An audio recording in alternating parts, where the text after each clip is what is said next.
बढ़ते पावर बिलों को लेकर राज्य के कई संस्था, यूनियन संगठन व राजकीय नेता द्वारा याचिका एवं पिटीशन दाखिल किए थे। ऐसे में महाराष्ट्र राज्य विद्युत आयोग द्वारा नेरल नवी मुंबई में ई जन सुनावनी 21 फरवरी 2023 को आयोजन किया, जिसमें भिवंडी शहर के सिरपुरम तिरुपति, चंदूलाल सुमारिया, महबूब भाई, राजशेखर आड़े उर्फ छोटू ऐसे प्रतिनिधियों ने जाकर आज सुनवाई की। चलिए देखते इस सुनवाई की एक झलक। हाँ, एनईआरसी जो महाराष्ट्र इलेक्ट्रिसिटी रेगुलेशन कमीशन ने धारवाड़ प्रस्ताव का जो जाहिरात दिया है 26 जनवरी को, इसमें हम पिटीशन दाखिल किए थे और 67,000 करोड़ रुपया उन लोग मांग रहे हैं, यानी MSDCL महावितरण घाटा में है करके। हमको इसका विरोध में पिटीशन डाला है। अब हेयरिंग में भी हम यही सुनवाया, हमारा मांग यही था। कई ऐसा सर्किल है महाराष्ट्र का 84 सर्किल में, कोई 60% नुकसान है, कोई 40% नुकसान है, लेकिन अपना भिवंडी सर्किल में सिर्फ 3.90 यानी इतना नुकसान है। जहाँ पावर नुकसान ज़्यादा है वहाँ पावर बिल बढ़ाने का और उधर का अधिकारी गणों का पगार में भी काटने का, क्योंकि जब तक पनिशमेंट नहीं होंगे ये महावितरण सुधरेगा नहीं। और प्राइवेट कंपनी फ़ायदा में चलता है, टोरंटो, अदानी, रिलायंस, टाटा, फिर ये कैसा घाटा में कर रहा है, ये कमीशन सोचना चाहिए। मैं कमीशन का सामने यही मुद्दे रखे थे और सर्किल वाइज हम बिलिंग का मांगने किया है। जो सर्किल में ज़्यादा घाटा हो रहा है वो सर्किल में बिल बढ़ा जाए, और जो सर्किल में फ़ायदा में है उनको दाम घटा के बिल दे दो। जो जैसा होएंगे इंसेंटिव मिलेंगे, पावर जहाँ जहाँ सेव हो रहा है तो आगे ये चलेगा, नहीं तो ये प्राइवेट महावितरण भी प्राइवेटीकरण होएगा। जैसा रेलवे गया, एयरलाइन गया, ये भी जाएंगे। ये करके मैं माननीय आयोग का सामने मेरा ये मुद्दा रखा।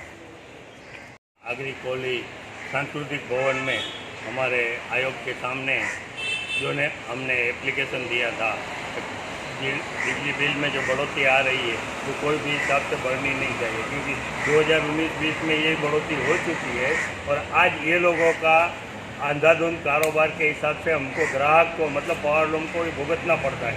इसीलिए हमने पंच के सामने यही बात रखी और हमारा भिवंडी की माननीय तिरुपति श्रीपुरम ने जो बात रखी, और हमने भी वही बताया कि हमारा पावर लूम उद्योग जो छोटा उद्योग है उसके लिए पहले 55% जो बिजली लॉसेस होती थी, ट्रांसमिशन एंड डिस्ट्रीब्यूशन लॉस, आज हमारे भिवंडी में टोरेंट कंपनी आने के बाद ये 4% भी नहीं है, फिर भी इतना भाव क्यों बढ़ता है। तो हमको ये सोचना चाहिए कि जो आयोग के सामने महावितरण का जो अंधाधुंध कारोबार है और गलती वो करते हैं और भुगतना हमको पड़ता है, इसलिए ये चीज़ हमने आयोग के सामने रखा है। ईश्वर को साक्षी मानकर शपथ लेता हूं कि मैं सच ही कहूँगा, सच ही कहूँगा और सच के सिवा कुछ नहीं कहूँगा।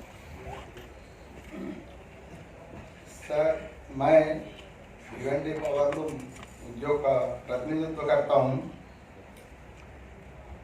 तो भिवंडी मैनचेस्टर ऑफ इंडिया कहा जाता है। चाइना शांघाई विश्व में सबसे बड़ा पावर लूम सेंटर है। उसके बाद भिवंडी दूसरा, ये विश्व का जो भिवंडी में कपड़ा बनता है वो पूरा भारत में जाता है और बाहर देश में भी जाता है। तो आज कपड़ा बनाने के लिए यार्न और म्यान पावर और पावर ये तीनों बराबर हिस्सा में होते हैं। अब पूरा हिंदुस्तान में अपना महाराष्ट्र का पावर बिल सबसे ज्यादा है। पड़ोसी राज्य कर्नाटक, तेलंगाना, आंध्रा या तमिलनाडु में बहुत से सब्सिडी है, बहुत कम है। तो अपन कपड़ा बना के अगर तमिलनाडु या तेलंगाना में गया तो अपने का वेरिएशन बहुत फर्क आता है कपड़े का, ये पावर बिल ज्यादा होने से। और इसका कारण है, अभी 8 लाख पावर लूम रहते थे 5 साल पहले, लेकिन अभी 2 लाख पावर लूम बंगाल में बिक गया सर। महाराष्ट्र सरकार ने जो टफ स्कीम में इलेक्ट्रिसिटी अभी अपन को सब्सिडी देते हैं 50%, 46 उसमें है, 46 यानी 24 जगह ट्रांसपोर्टेशन होता है। और स्टेट गवर्नमेंट राज्य सरकार का दोनों जो मंत्रालय है उसमें, यानी एक रूम बंद पड़े तो पूरा संपूर्ण भारत में 72 लोगों का रोजी रोटी चला जाता है। और इन लोगों का महावितरण कंपनी ने मीटिंग में हमेशा घाटा अभी इतना बड़ा, यानी अपना वगाड़े साहब ने जो दिया है 37% बढ़ाने का, और उन लोगों ने जो दिया है 25% बढ़ाने का, तो ये बहुत बड़ा अमाउंट होता है, अभी सबसे ज्यादा है। फिर भी बढ़ाएगा तो अपन लोग ये धंधा नहीं कर सकते। महाराष्ट्र में पूरा गृह उद्योग है, छोटा छोटा उद्योग है, लघु उद्योग कोलैप्स हो जाएगा। और साहब MSDCL ये जो कंपनी इतना घाटा में क्यों जा रहा है? हमारा भिवंडी में टोरंटो है, वो फायदा में है। उनका ये 13-14 साल में उनका जो कंपनी इतना बढ़ गया, आप भी महाराष्ट्र में 3 शहरों को मांग रहे हैं, ठाणे, पुणे और अपना नागपुर को। तो इनका कारण सर कोई भी पनिशमेंट होना चाहिए। जो कर्मचारी है कंपनी में चला रहा है, इन लोगों का अकार्यक्षमता का वजह से ये नुकसान हो रहा है, घाटा हो रहा है। इन लोगों ने तनख्वाह भी इतना रखता है, अपना भिवंडी में टोरंटो 99% वसूली होते हैं, तो हजारों करोड़ रुपया क्यों बाकी होता है और नुकसान क्यों हो रहा है? और मैं 2006 में शायद यशवंतराव चौहान हाल में जब मैं MERC का हेयरिंग में खड़ा हुआ तो पूरा हाल में गुंजा है, तो भिवंडी वालों बैठ, तुम लोग 50% 60% नुकसान है और तुम लोग चोरी कर रहे हैं, और उनका जो हो रहा है हम पूरा महाराष्ट्र भर रहे हैं। तो इसका परिणाम ये हुआ, अगला साल हमारा भिवंडी को प्राइवेट कंपनी टोरंटो को दे दिया। अब टोरंटो ने जो ठाणे का हमें ले लिए, जो आपको कमीशन में परमिशन के लिए दिया, उसमें दिया है 3.93% लॉसेस, यानी कमीशन 10% लॉसेस बोले तो 7% हमारा ज्यादा हम लोग बचा रहे हैं। तो उनका इंसेंटिव हम भिवंडी वालों को मिलना चाहिए। यही नहीं है, अगर ये साहब लोग ऐसा इन लोगों को अपना मनमानी से काम करते हैं। मैं एक उदाहरण देता हूँ साहब, मैं जो पिटीशन दाखिल किया इसमें 10 पॉइंट में उल्लेख किए थे।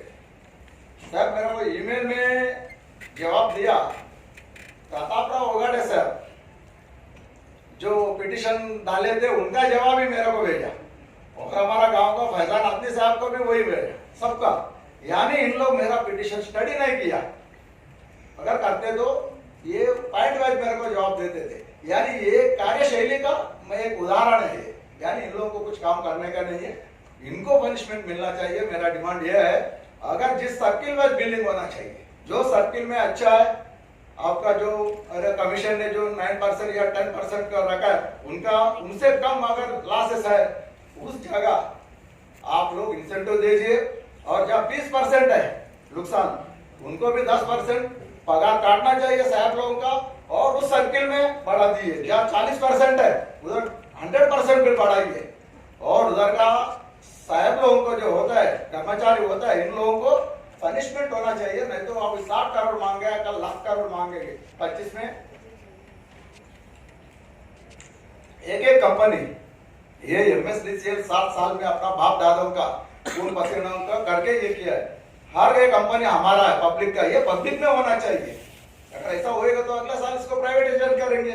रेलवे गया, एयर इंडिया गया, ये भी गया, तो जो सब्सिडी हमको आप मिल रहा है ये भी नहीं मिलेंगे।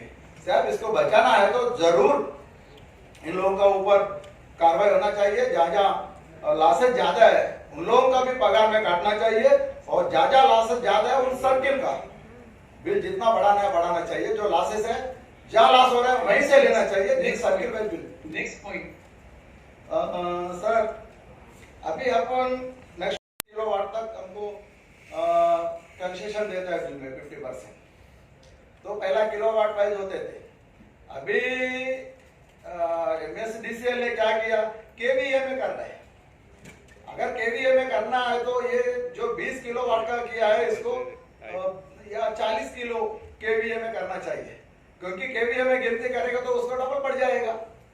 यार इसका ये हो गया, या KVA में करना चाहिए। तो ऐसा अभी सब हर जगह हमको बिल ऐसे भेज रहा है, हमको मैक्सिमम डिमांड मीटर में रख रहा है, यानी वो इंडस्ट्रियल में रख रहा है। भिवंडी में ऐसा नहीं, सब गृह उद्योग है, छोटा छोटा उद्योग है। तो 20 किलोवाट का ज्यादा, ये 20 किलोवाट से केवीए में बदली किया सर, इसको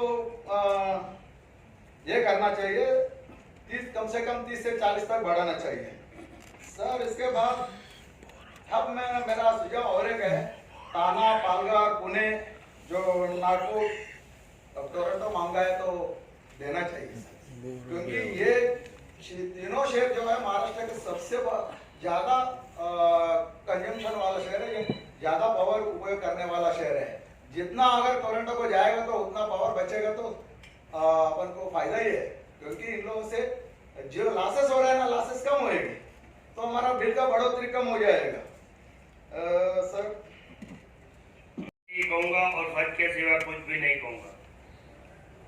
एक रिक्वेस्ट है कि पॉइंट जो पहले बोला गया है भिवंडी के बारे में वो रिपीट नहीं कीजिएगा, नए पॉइंट बताइए। ओके, नमस्ते सर।